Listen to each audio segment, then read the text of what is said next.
Welcome to Escape from the Dreamlands, Episode 6. I'm Jordan, she, her. I'm Ben, he, him. I'm Chris, she, her. And I'm Selena, they, them. And let's recap what has happened thus far. King's Log, Day 3, Episode 6. In our last episode, we finally made it to Glitter, picking up a new fighty lady companion called Renee. Once in Glitter, we did a mini shopping spree visiting Zan Fizz Rimpenstimp, the junk merchant, and then Dee found a glowing marble at Favian's Cambatorium. We rented rooms at the Bell Tower Inn, and we pick up with Ursa, getting a flirt on with the hooded figure in the corner, who is very excited to talk to them. That is where we're gonna pick it up. The hooded figure is just across the table like, what is happening? Yeah, so I believe where we left off is 2 of the 3 party members decided to go to bed, and then the king, the night owl, decided to stay up and scope for potential work.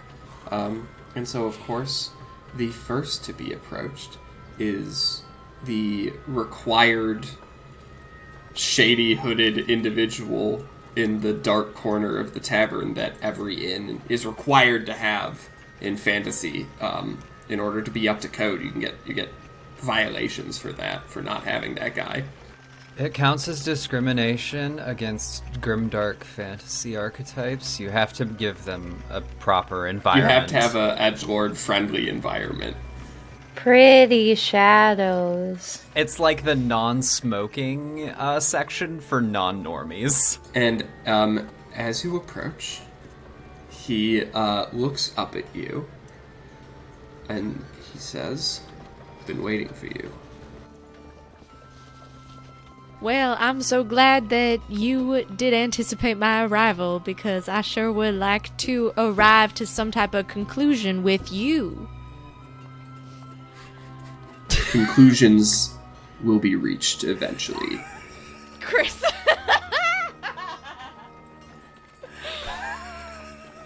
Ooh. You sprinted straight for the finish line in more ways than one. That's what we're all here for. Are we? I'm here to flirt with my friends. Unfortunately, now is not the time nor the place. I got a room. He looks at you and says, "If you are merely speaking of recreation, then the room would suffice. However, there are bigger issues at hand." That's what she said. That's what she said. I'm sorry. Well, that do be what they said. And I wouldn't mind saying that. But it seems like you got the weight of the world on your shoulders and you want to talk about it, so. Do you not? Well, I guess we could do a little talking. What's taking up your brain space? He pauses.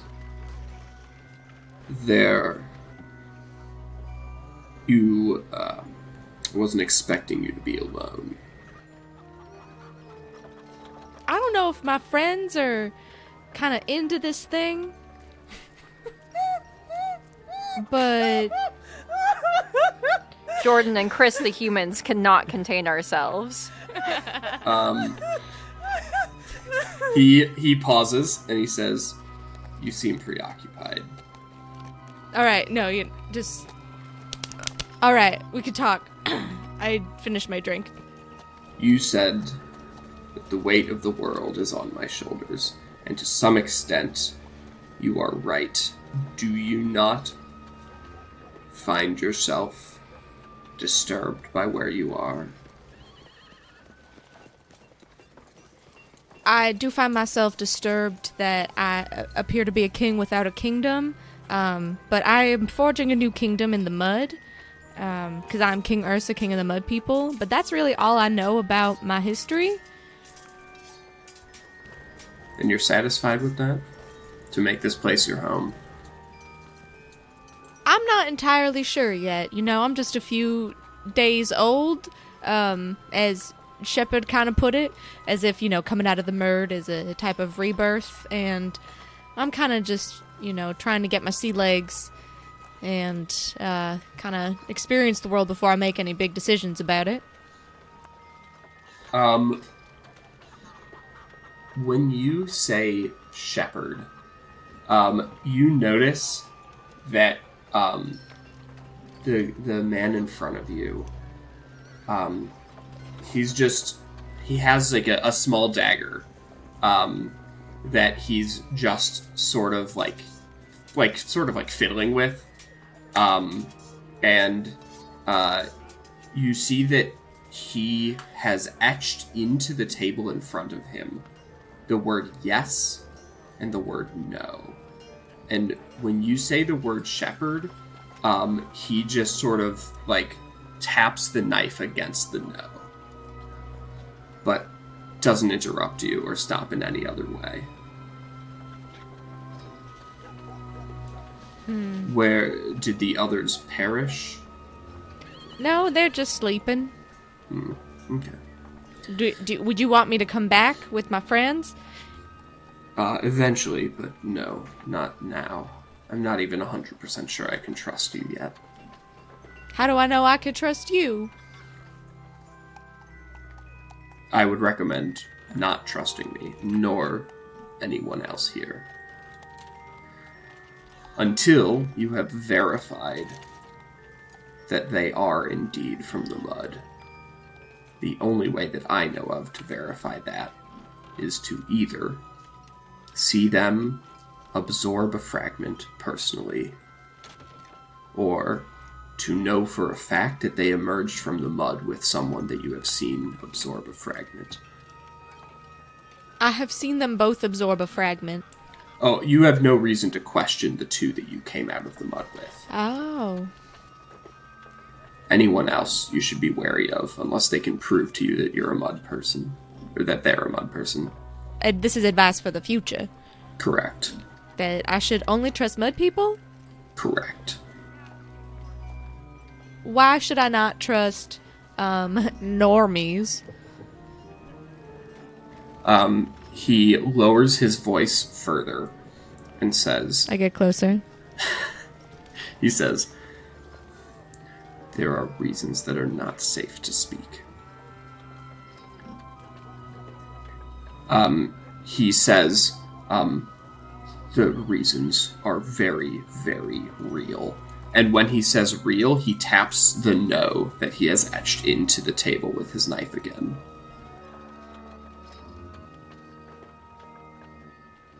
May I see your blade? I mean, I got a dagger too. We can just, both have daggers, but yours is right here. And mine is a little hard to reach. Sure. Yeah, he will slide his dagger across the table to you. It is a simple, hunting knife. Probably not a great weapon, but just a useful adventuring tool. Take the knife. And I start etching into I'm going to look around, make sure I'm not going to get yelled at for etching into this table. Because, this guy just did, so what the fuck is his problem? And I'm going to etch... here, I'm going to draw and paint what I'm going to, so we can have a visual. Perfect. Oh, dear. You know what? There's no oopsies. We're just going to save it as is. Yeah, we'll save it as is. I can always make a more pretty looking Ben can image help. if No necessary. oopsies, no whammies, only truth. Only bangers.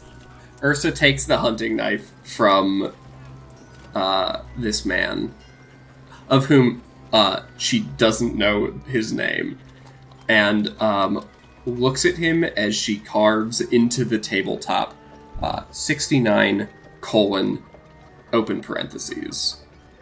That's close parentheses.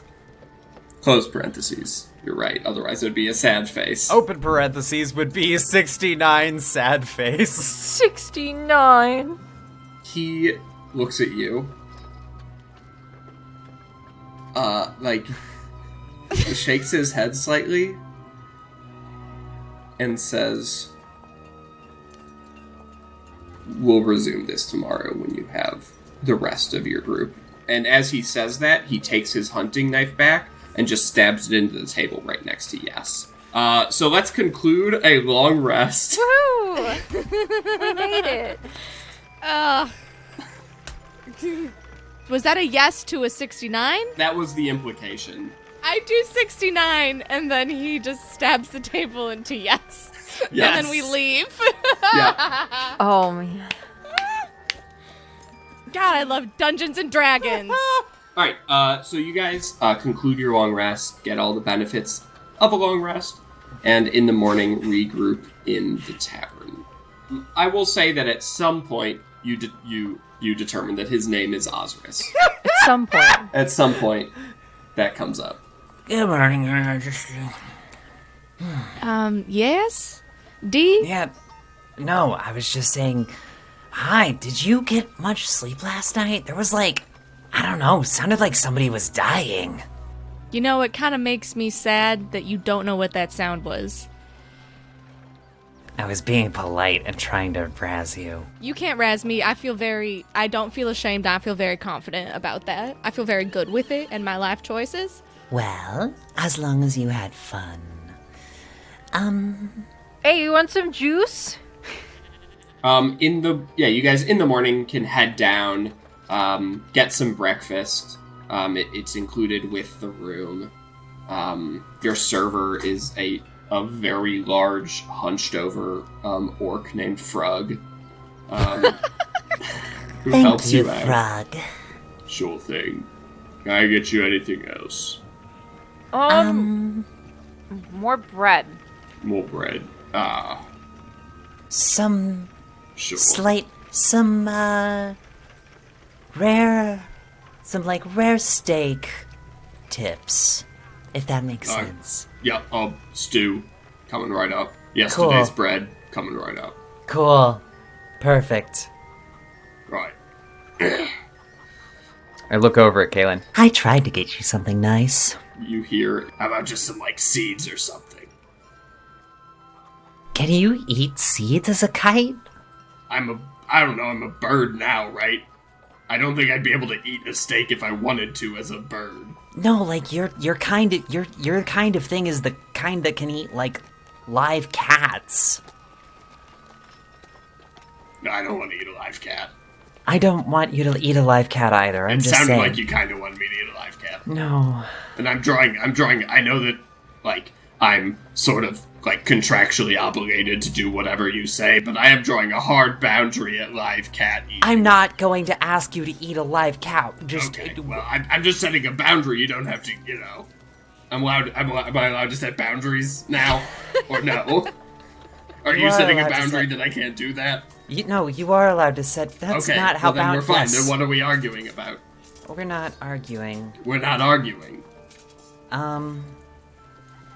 No. Frog standing, just sort of looking at you, having this internal crisis.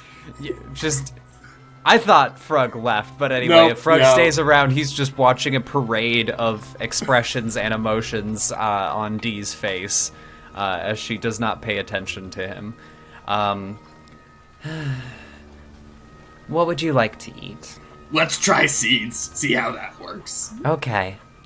Yeah, Frog will come back about 5 minutes later with some stew, some stale bread, and some seeds. And you notice that this is a type of bread that has some seeds on the crust, and 2 of the pieces of bread just don't have seeds on them. So seems like Frog just scraped the seeds off 2 of his pieces of bread and just put them on the side.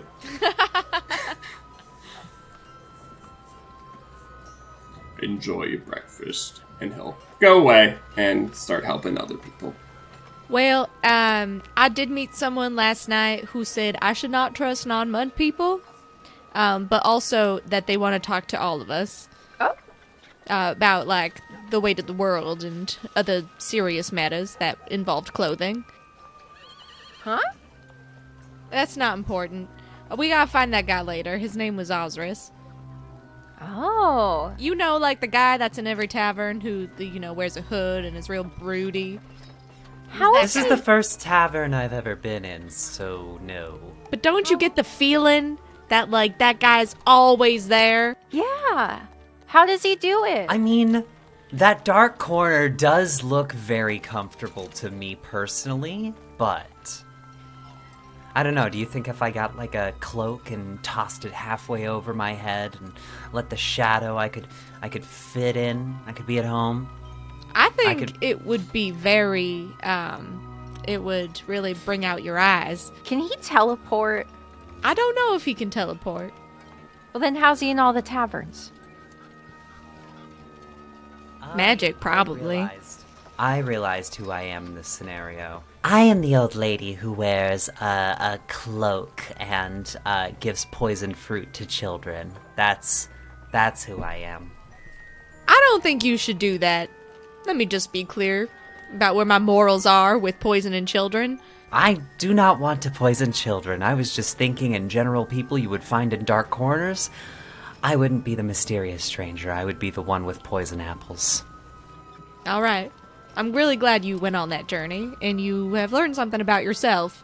How was your vision, your memory swallowing last night? Oh, yeah. I saw somebody that was supposed to be dead. Somebody knocked on my door and they were supposed to be dead. I don't remember what they looked like. I don't remember who it was, but I did remember opening the door and be like, "You bitch." That sounds spooky. And it's a memory. Do you think they were really there? I don't know. It's the strongest sense I could get. I don't know, maybe I was looking at one of you. I think I'm alive. Yeah, I think I'm alive too. I pinch Lorelei. Hey! As was the person in the memory. Wait. So does that mean we were once dead? No. You know how, like, when you think you kill somebody or you see a close personal acquaintance, like, fall off a bridge and, like, it messes you up inside and you don't see them until, like, 80 years later and they've been brainwashed into being, like, a secret agent or whatever? This sounds oddly specific. I was just thinking of examples. No, but just... There is day-old bread and leftover stew in front of me. I'm going to eat it. Yeah. All right. So I was thinking maybe today we would, I believe perhaps it's the person that owns the bell tower said we were told that they could give us some odd jobs to earn some coin. But yes. Also we wanted to go see the enchanter, but we were probably going to fight some more of those crystal creatures if we get some jobs, so we can hold off on enchanting, or we can do it now. Let's do it now. I don't so much need enchantments as a puff of sparkles and little fireflies fly from Dee's hands casting prestidigitation. I am the enchantment. However, if suddenly your greatsword and your bow, or knives, whichever, I'm not picky, start sparking with elemental fury, I won't complain. You guys hear a voice from a nearby table say, "Of course you're going to need that if you plan to get far." And you see the person that you noticed last night who looked like he was of some means. He wears like an extravagant half cape. He's got one of those good like puffy blouses with like the lacing in the front, and he says, "I mean, you simply have to if you aren't magical yourself, if you are magical in terms of... The point is, there are dangers out here where magical weaponry is going to be required." And you are, aside from the person who made me choke on my soup. I'm Joff. Joff. Joff. Is that like Joff? a J or a soft G? That is a J. an O, and a double F. Joff. Joff. Yeah, Joff. Joff. Let's all say it one more time. Joff. Joff. Joff. Joff. Listen, it's Joff. I thought it was like Goth. Joff? Goth? No, Joff. Goth is definitely goth. That's Joff. Nope. Haven't you ever heard of like Jothic architecture? Oh, well, hello, Joff. Why are you an enchanter of some sort? Is that why you're trying to get us to do the upsell? Oh, no, not at all. I'm in fact currently in the process of getting, he taps a heavy crossbow on his hip. All reliable, enchanted with some powerful elemental fury. In fact, if you happen to have some spare emerald hearts, I would be happy to acquire them for 75 gold apiece. We do have any, but we were kind of thinking of using it. Listen, I don't mean to come off as judgmental here. Truly. I truly don't. But you're gonna do it anyways. No, I won't. And I Okay. won't. And if I do, I Stand don't up. mean it. I stand up and I flex to Very intimidate impressive. this man to shutting the F up. Oh, The point is... Do you want to roll intimidation? I do. Okay. First roll of the night. Fuck. He 8. says, it's very impressive. However, with an 8, yeah, not gonna... Why He do you have a says- +5 to intimidation? Because I'm Paladin. strong. Yeah. He says, the enchantments that you will likely be wanting to get are of a lesser tier in terms of what you'll be able to afford, I think.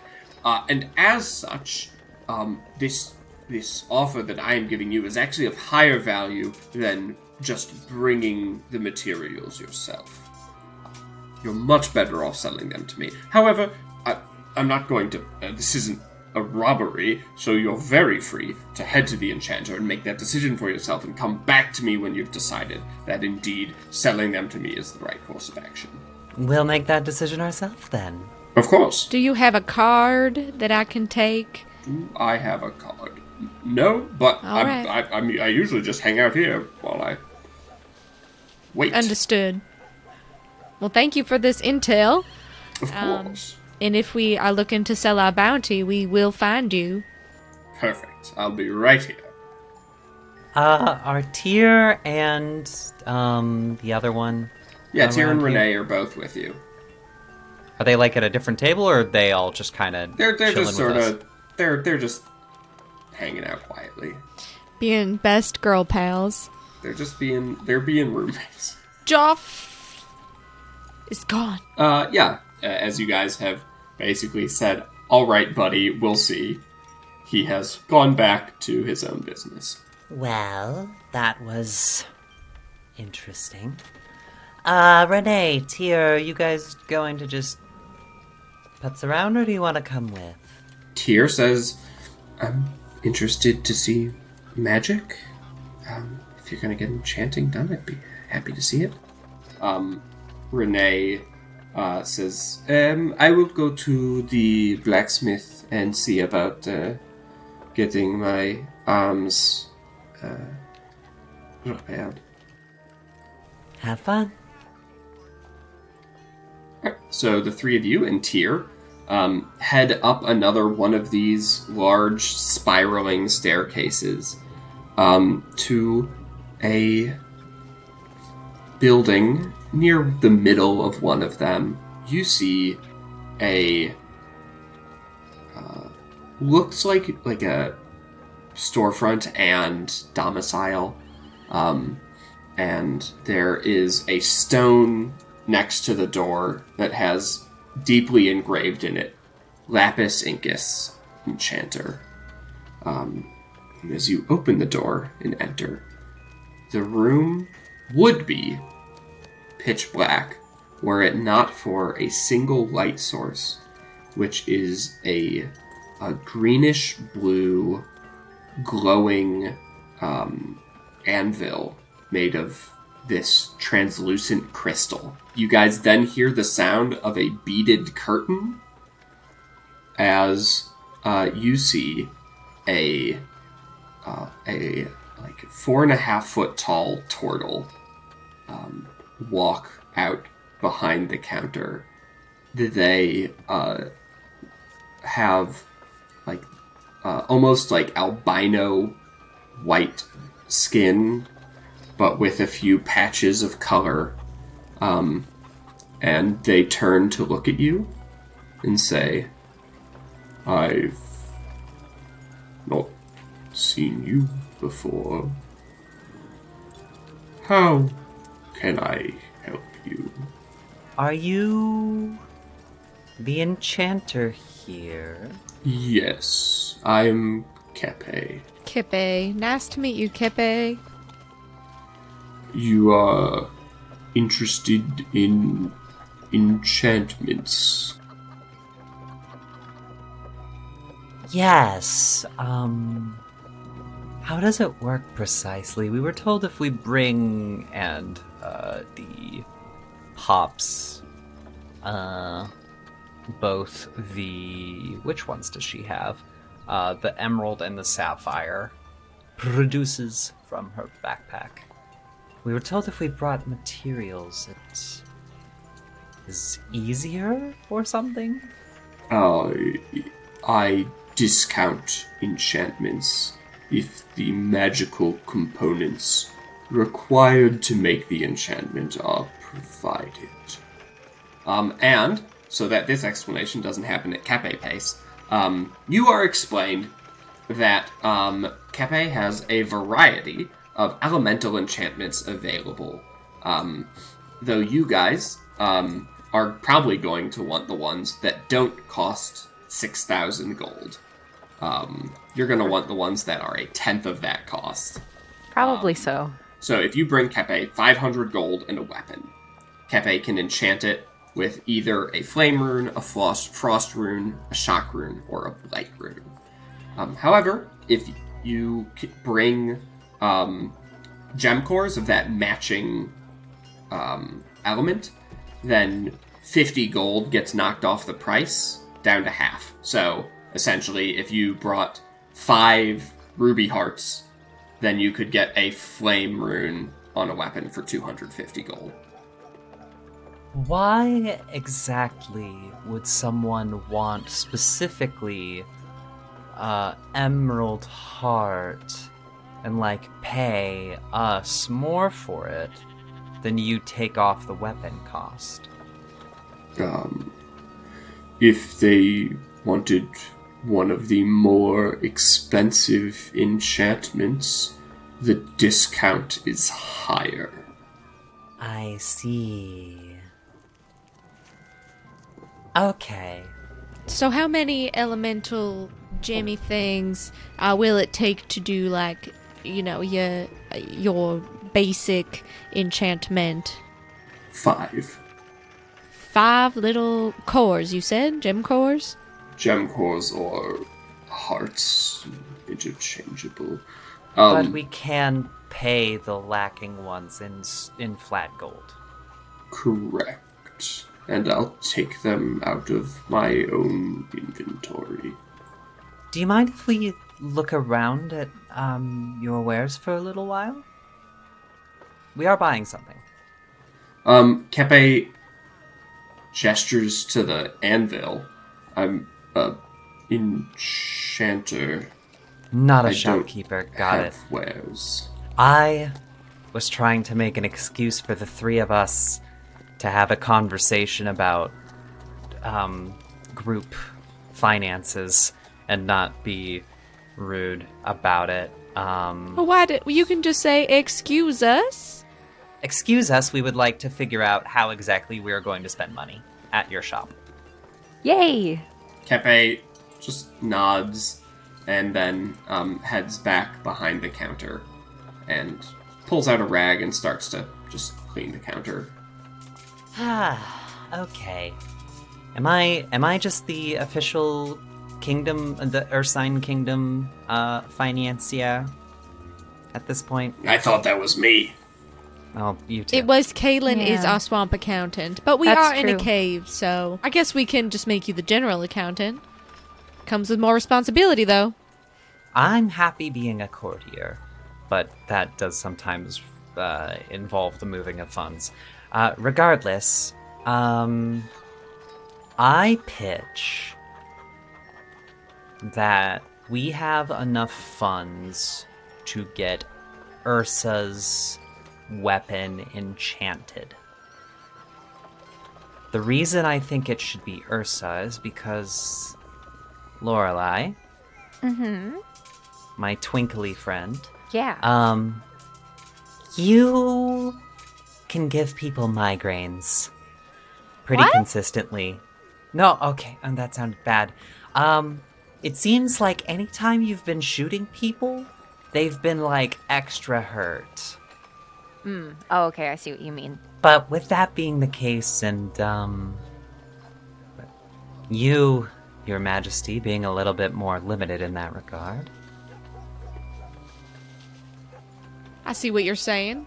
My magic ability is not necessarily up to the same standard as both of y'all's. You can hit really hard, Yes, I can. but it takes a lot out of you, and you can't do it as consistently as either of us. For sure. So, a question I meant to get clarified, which I will follow up with our dear shopkeep Kepe. I wanted to clarify is like, what do these blades do? Is it just hitting with, like cold damage, acid damage? Like they're just spicier hits, or is it like you get like some extra damage on top of it? You know?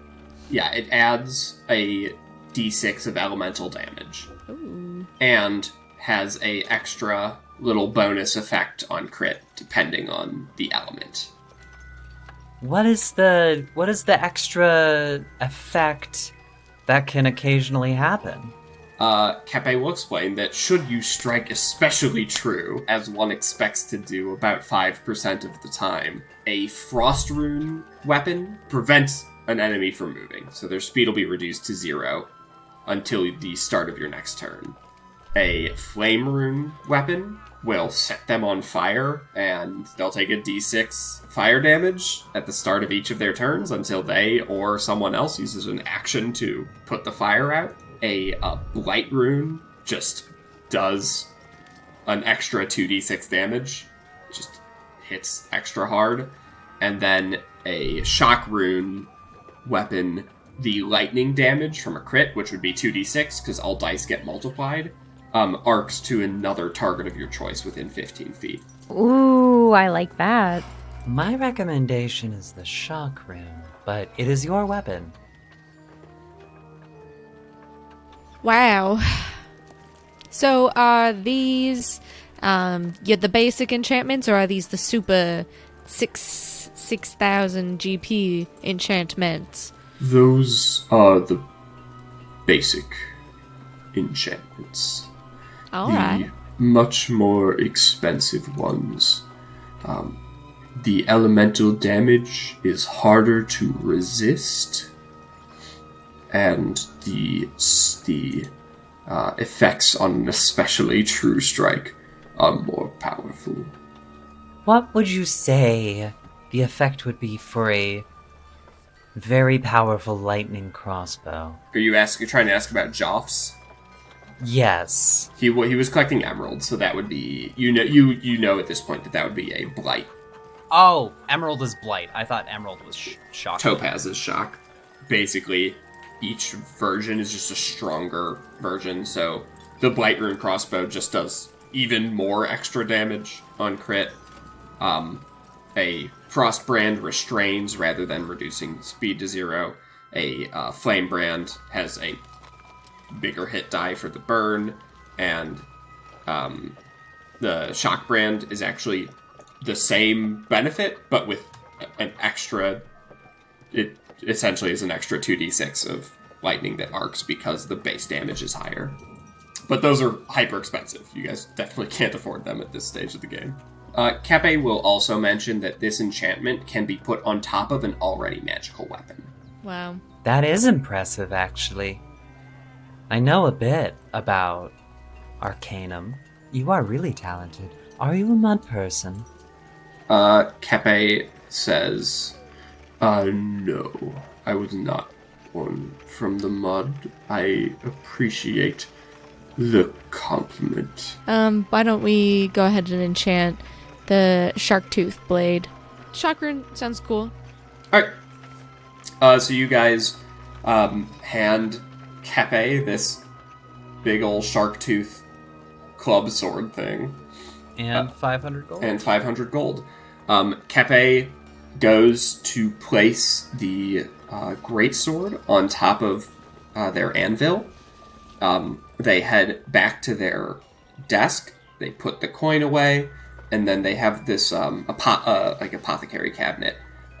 They open that up, pull out 5 of these yellow, like crystal gem things, and you can see when they're all next to each other like this, they're sort of like arcing between them a little bit. Cool. Kepe puts them all on the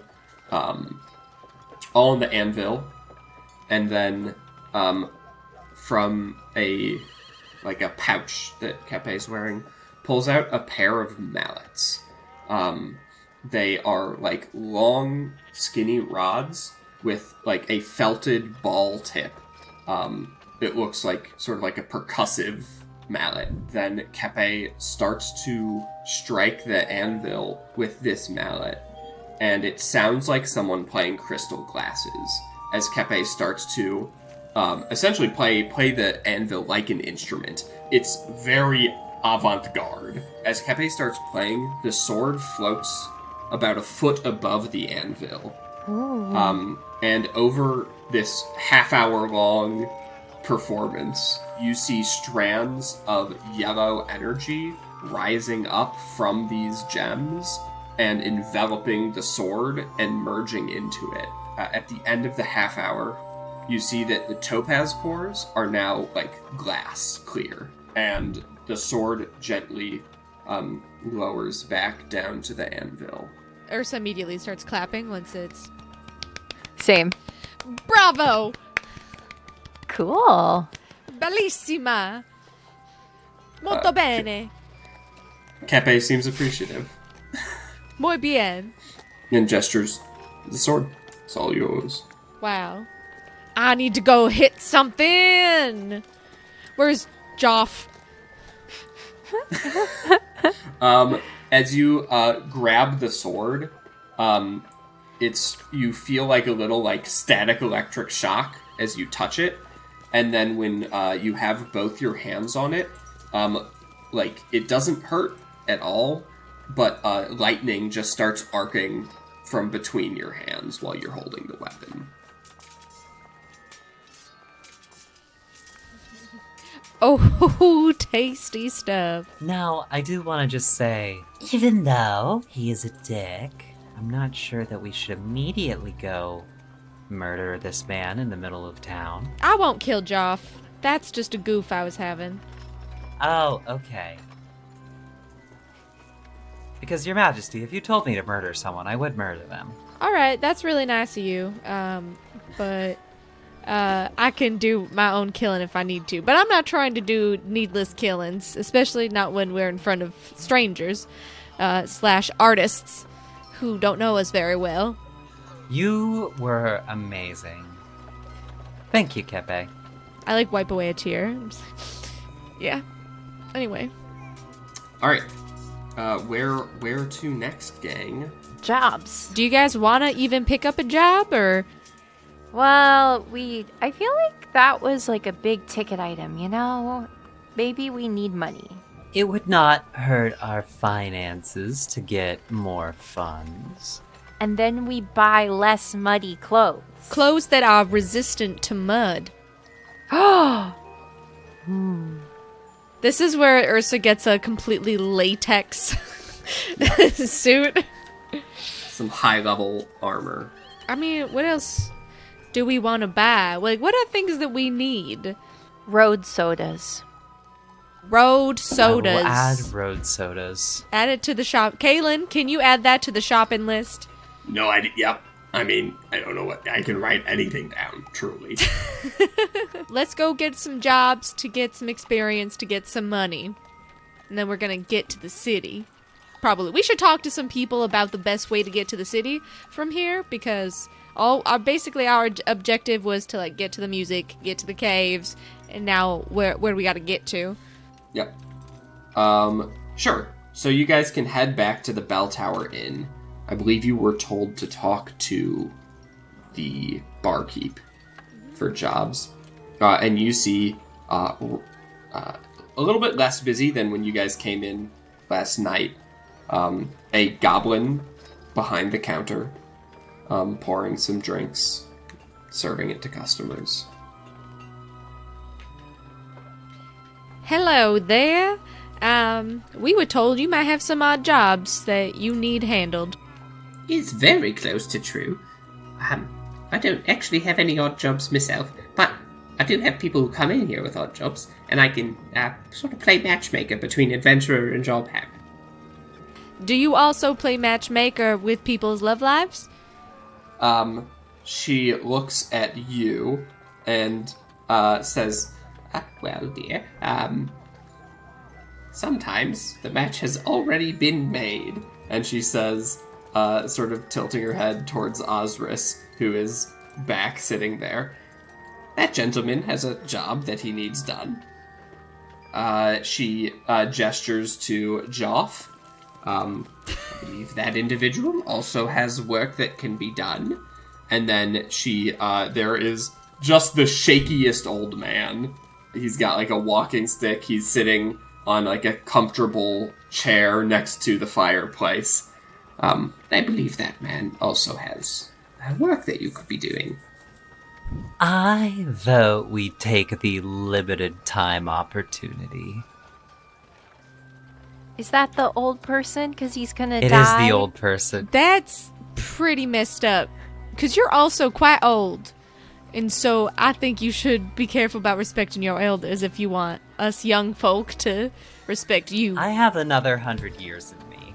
Thanks. You don't know how much that man's got left.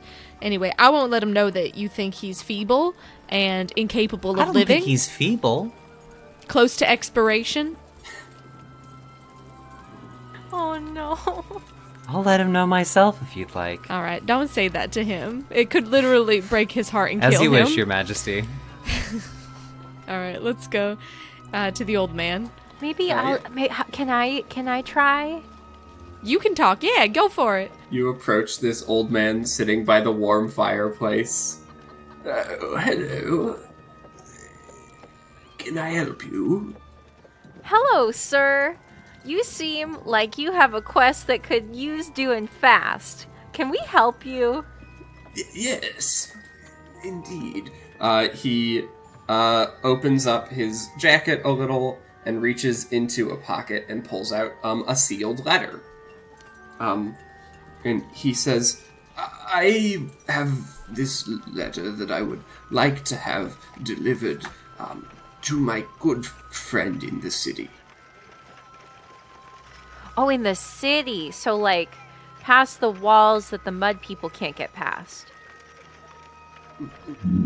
Correct. But there are, of course, other ways in.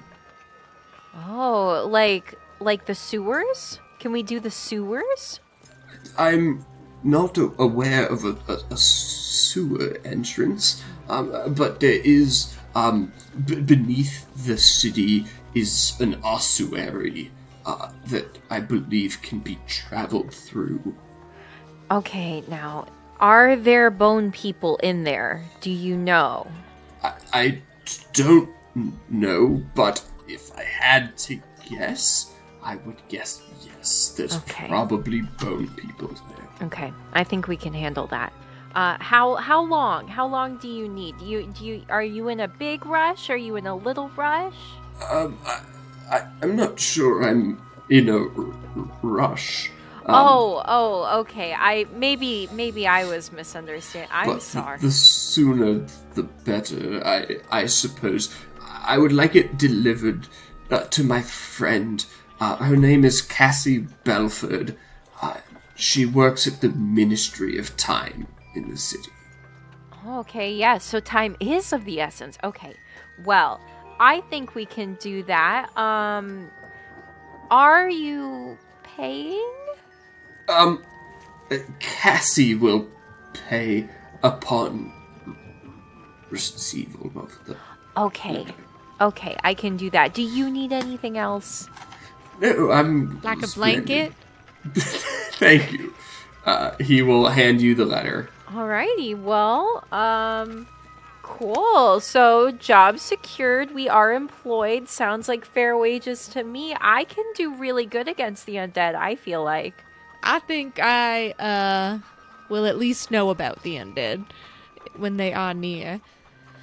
Well, we got that going, and we were on our way to do that anyway, so might as well pick up something local. Yeah, before we go. That's a good idea. Okay, well, I did one. Ursa, it looks like... I can't tell. That hood's really big, but I feel like there's some eyes, if I do believe mine own. Oh, yeah, that person does have eyes.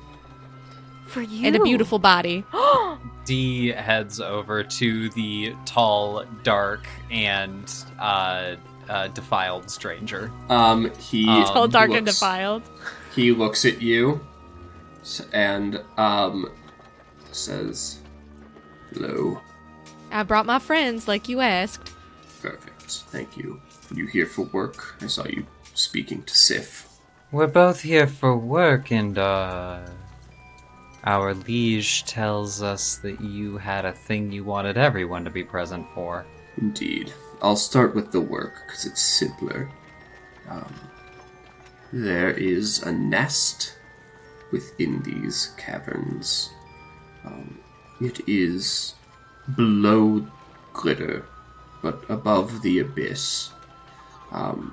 Within is a gem drake, and its existence is causing some trouble for trade routes between glitter and the city. There is 1,000 gold to kill it. That seems like something we can at least attempt to do. Wonderful. How do you feel about that, Dee and Lorelai? Yeah. Well, it has to do with the city anyways. So, yeah.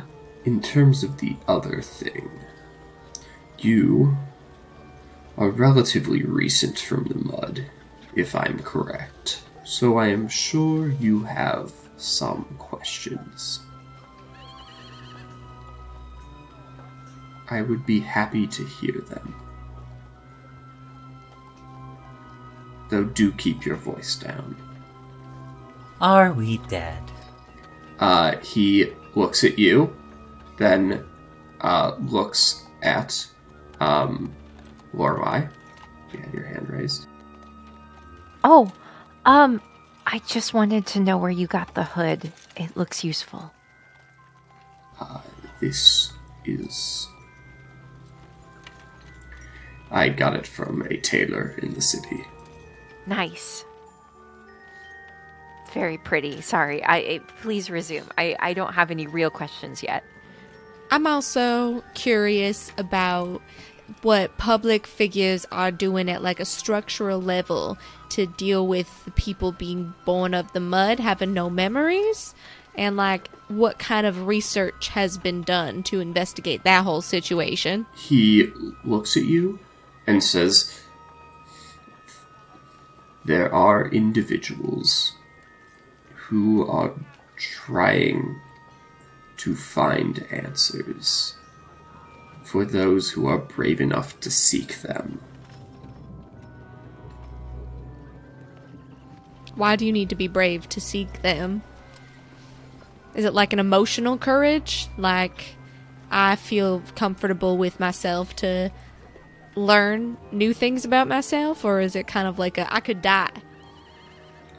To some extent, both. I assume all of you have interacted with fragments and are familiar with the sometimes disturbing visions that can follow. There are those who decide to simply stop searching.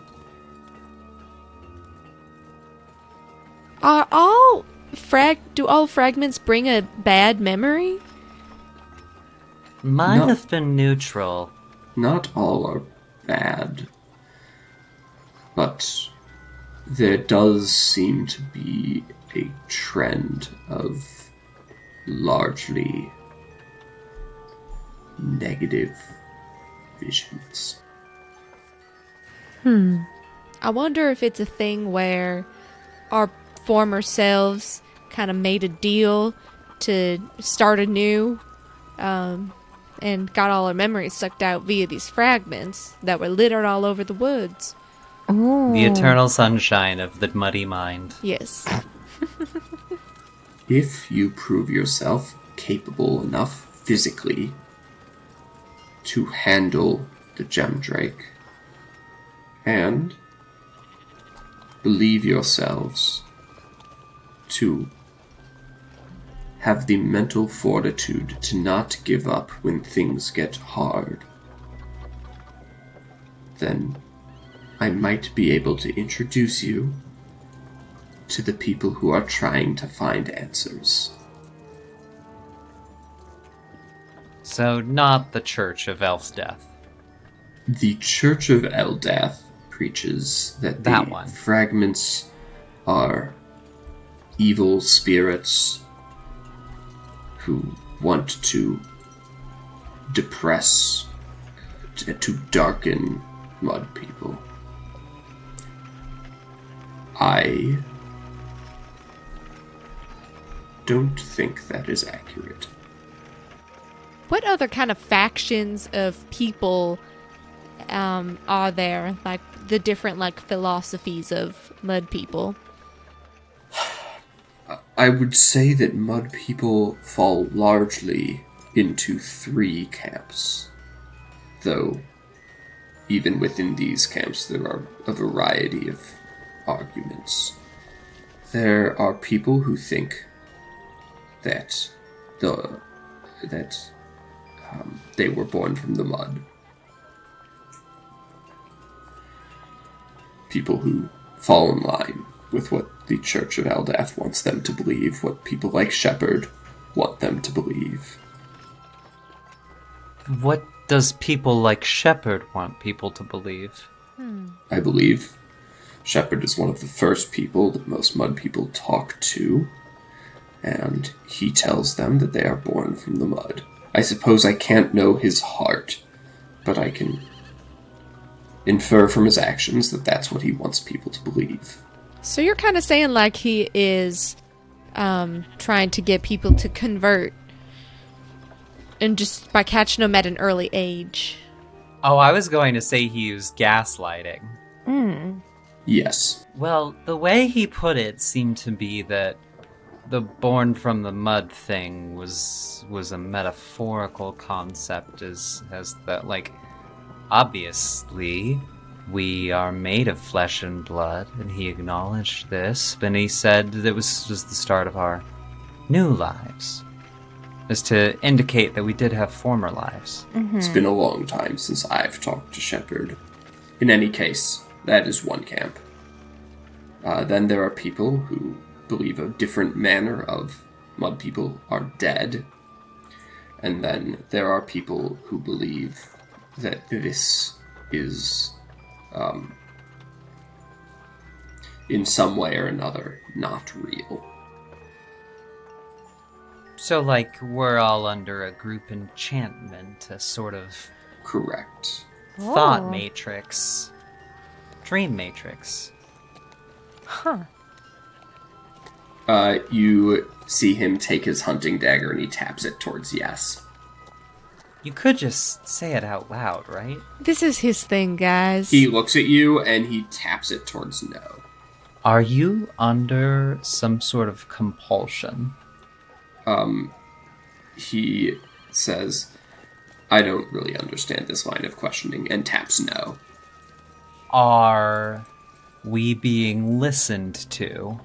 He says, listen, it's easy for mud people to become paranoid. It's truly not necessary, as he taps yes with his knife. Got it, okay. I mean, I think all of my paranoias are completely valid. Such is the nature of paranoia, I suppose. I'm just hanging out, listen. I cannot tell you how much I appreciate that. And he will basically repeat what he told Ursa, which is not to trust anyone unless you came out of the mud with them, you have seen them use a fragment, or you have seen someone who came out of the mud with them use a fragment. I have a quick question, actually. The most strange, mysterious, and powerful person we've met. He says, he like looks at you, and he immediately taps no, like with urgency. What was your question? D did not ask it yet. Oh. I thought D said something to a really powerful person. D, I was just like, yeah. D said, what about the most powerful and strange and mysterious person we've met? And at which point, Osmosis, whatever, was like... Osmosis Jones. No. That's Shepard, right? Like out of character. Shepard's the most powerful person we've come across? I think it's that moth lady. Oh, the moth lady. Our Lady of the Shroud. Like, she doesn't even have a fucking heckin' name. Like, she's spooky. Oh, so that's what you were trying to ask this person about the Lady of the Shroud? Mm-hmm. Oh, got it. Because the fact that he's, like, was willing to talk about Shepard, but the instant I brought this person up, he was like, no, stop, don't you dare. Don't you dare! Did you explicitly bring up Lady of the Shroud, though? You just said a powerful being. You can make an insight check to see if, like, he read you correctly or not. I do this with my hands.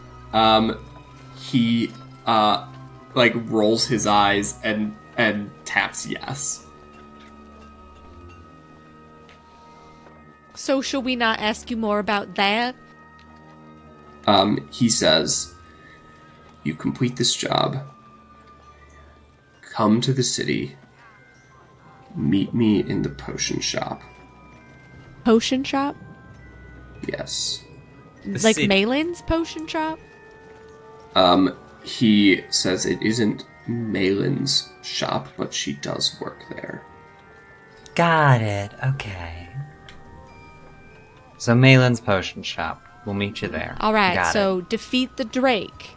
And Correct. come back here, or just find you in the city when we get there? You'll probably want to come back here to spend the reward money. Got it. And then, at that point, you'll want to go down into the abyss. From there, you will find a central cave that will lead up into the ossuary below the city. And then you can simply ascend through the ossuary into the city proper itself. D almost doesn't get the opportunity to, like, disguise her dread and when that comes up, because she was under the impression we would be breaking in through, like, a sewer. He clocks that and says, there will be challenges ahead of you, and if you want answers, you're going to have to face them. And the challenges being the Drake and all the undead? And the hellspawn in the abyss. Well, I guess then, should we head on down to Bone Town? Ursa winks at Oz. D, having heard things last night, takes a deep breath and You'll probably want to handle my quest first. Spend the money, and then continue to the city. So the Drake is in the abyss, or it's The between the Drake is- abyss it's- and You'll have to Yeah. go down from the city, or from Glitter.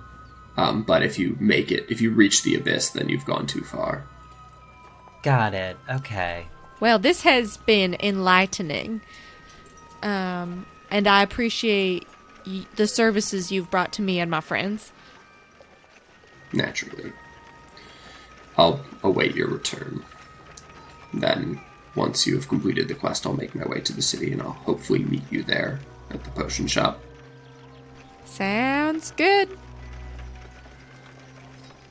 All right, I guess we leave Osiris, and we're like, do we feel competent enough to handle a Drake? I mean, we already killed one. Yeah, he said it's a gem drake. You don't know that what you've killed is a gem drake, but it could be. Oh, It was something mighty big. Though you don't necessarily think that someone would offer 1,000 gold to kill what you guys killed. I don't think he would give us a job intentionally to get us killed, is what I'm saying. Probably not. You can make an insight check. Yeah, it's gonna be a 14. Okay, yeah, on a 14, as you say that, you're like, I don't think you want to get us killed. And that's true. He doesn't want to get you killed. However, you do know that this, while being a lucrative mission, he basically said as much. It's a trial of your strength as well. So, essentially, in order to, get his trust, part of that is proving that you can handle this. So he wants you to succeed, but he also wants it to be a filter for those who can't. Okay. all right. Well, got my cool sword and got some missions. Something about Joth just don't like the guy. Joff's a twat. Like, Exactly. Yeah. No. He's Like- he's a prick. textbook definition. He's a C word if we were a British podcast. Perhaps, yeah. But we got one of these jams. Do we want to sell it to Joff? No. Because he's saving a lot more than 75 gold on whatever he's trying to make. Yeah, let's leverage that for another time. All right, maybe when we come back from obviously being victorious with the Drake, we'll have some more cores, and then we can sell them to people. Or just you have a lot of weapons. I do have a lot of weapons, and they're all very great. You also have a number of weapons, Lorelei. Well, what are you gonna do without two swords and a bow? You guys hear, as you're talking, from within, you can tell it's coming from directly above you, a single bell chime. Anyway, let's get to it. Alright, you guys head out of Glitter towards wherever you're trying to head at this point. As you exit, a halfling opens up the gate for you and then closes it behind you, spear in hand. Is this the same halfling or a different one? Looks like the same halfling. Bye, Rolf. Oh, sorry, I'm Ralph. Oh, bye, Ralph. Yeah, Rolf's my brother. Oh, and you're both in the same field. Ain't that nice? Yep, family business. Rolled a 13 to see if the man is messing with us. Neither Ralph nor Rolf would tell a lie. They're both extremely good boys. Got it. Okay. Wow. Alright, yeah, so go ahead and roll that investigation. Oh. Quick question. I'm guessing I don't get help on this. Nope. That's gonna be a natural 1. Cool. Give me what you actually, like the whole thing. You get your +2 from your compass. Okay, so that was going to be a 6. A 6. And then go ahead and roll me a d6, please. That's a 2. Cool. A reminder that the lower the roll, the more dangerous the table is. Uh-huh. What have you done? Lower than that. It could have. The tunnel narrows into like a 10-foot wide passageway. And you walk for about 15 minutes through this passageway. And then you hear something ahead. It happens in a few stages. First, you hear a huge boom. It doesn't sound like an explosion, more like an impact. Or like the sound of something rapidly hitting into something else. D goes invisible. I assume, as does Caleb. That sound echoes through the caverns, and then you hear like static almost at first. Like it's really hard to place the sound, and then you can tell it is the sound of a lot of water heading your way. We're going to enter initiative here, though we're not going to roll it. We're just going to be in turns. I have an order and we're just going to go with it because it doesn't really matter that much. So we're going to start with Lorelei. You are in this 10-foot wide, 10-foot tall tunnel.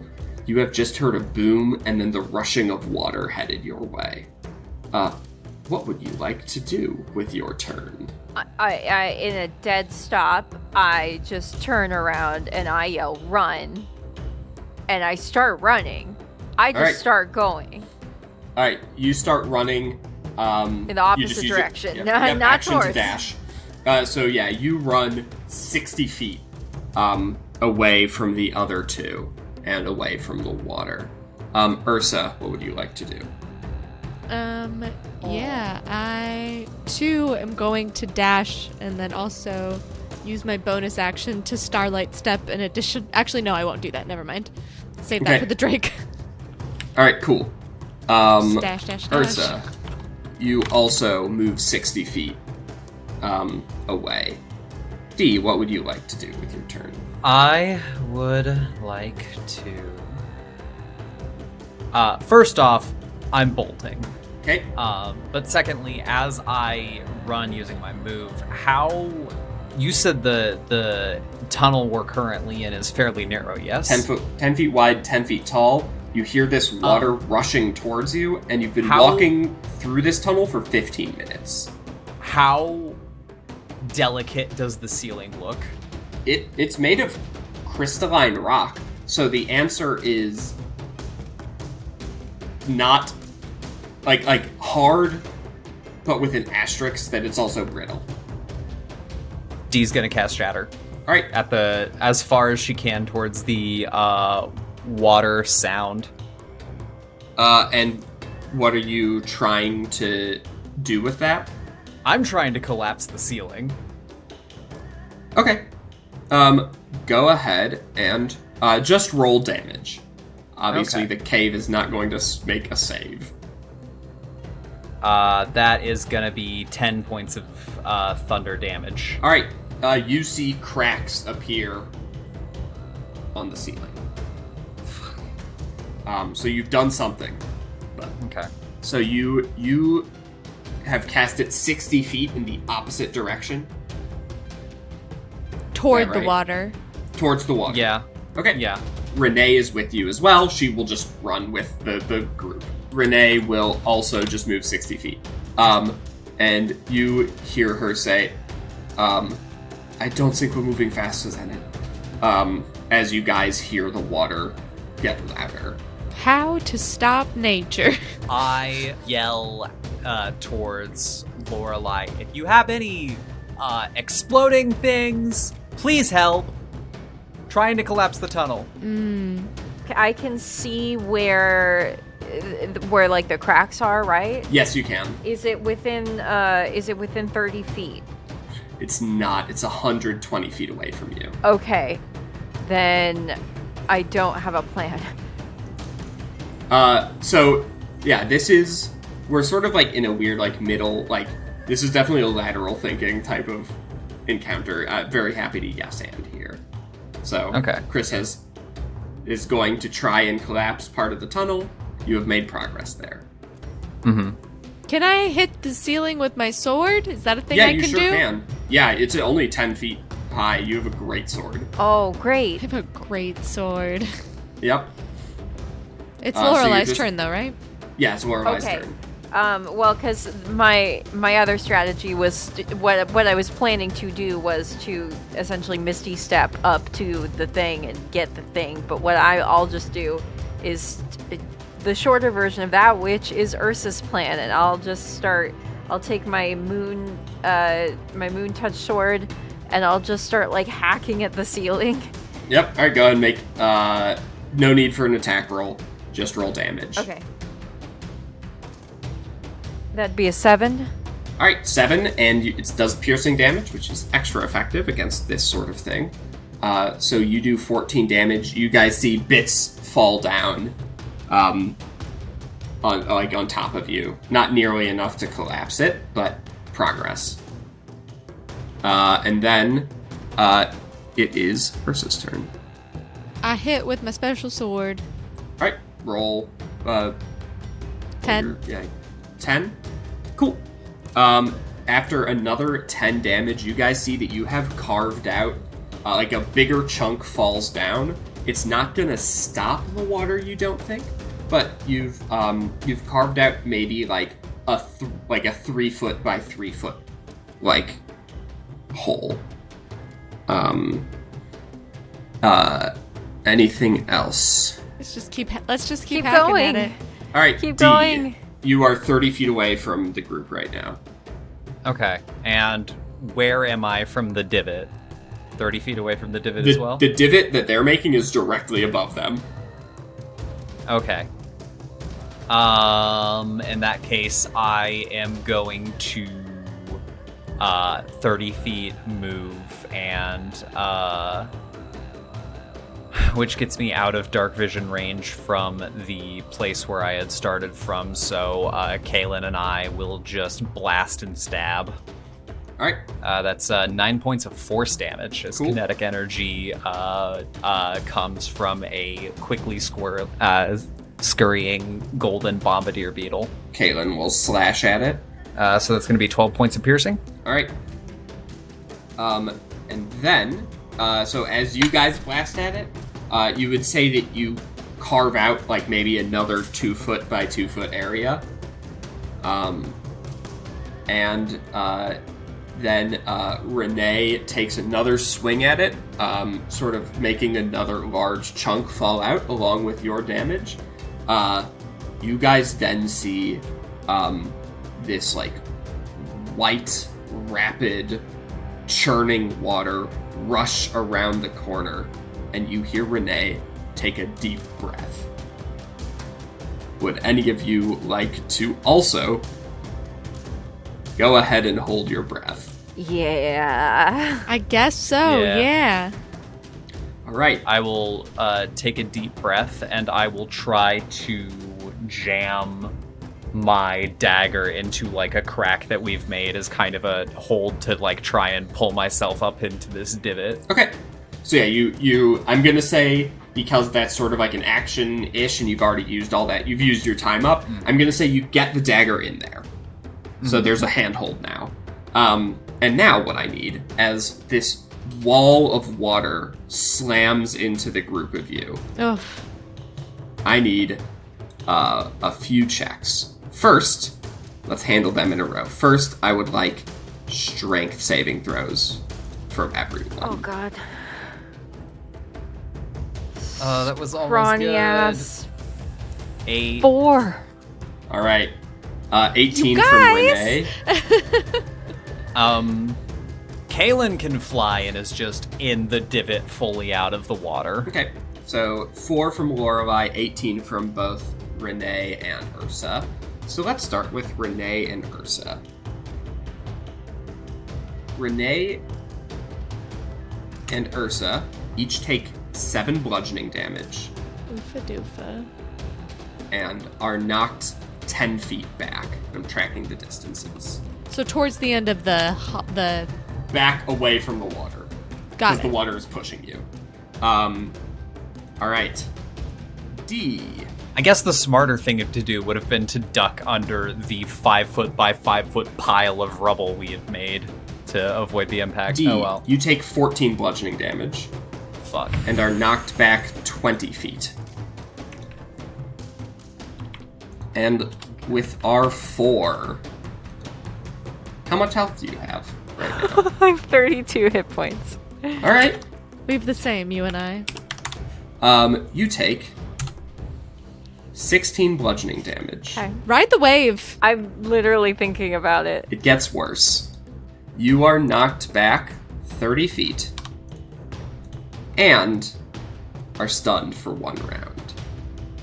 Bye. So, Lorelei, that breath that you were holding, as this water knocks into you, you feel it get pushed out. And the rest of you, I need Constitution saving throws. It's just DC 10 because none of you took more than 20 damage. That is going to be a 6 from D. And then that one from Renee. Oh, guys, roll better. Oh my god. So, I just want to go everyone other than Ursa real quick. D, what is your Constitution modifier? 2. Okay. Renee's Constitution modifier is also, is a 3. What I is? don't got 2 minutes of air. I got 1 minute of air now. No. What is? That is if you are holding your breath, and this Constitution save was to keep it. D and Renee both get the air knocked out of them as well. Lorelei, what is your Constitution modifier? +1. +1. Okay. So, in 1 round for Lorelei, in 2 rounds for D, and in 3 rounds for Renee, they will start drowning.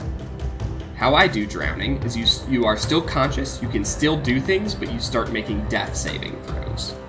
Oh my If god. you fail on your death saving throws, you die. If you succeed, then the slate gets cleaned, and you start again from 0. That the condition is ended just by getting into a situation where you can get air. And that is where we're going to pick it up next time. Oh my god. Yowza. Oh my god. Thanks for watching Escape from the Dreamlands. Tune in next week to see if we survive. Will we see you next week? I genuinely don't know. Might not I see you next week. I have never Escape from this mortal coil. I've never been this close to death in a game before. This is stressful. Well, Ooh. goodbye. Goodbye! Goodbye. Now.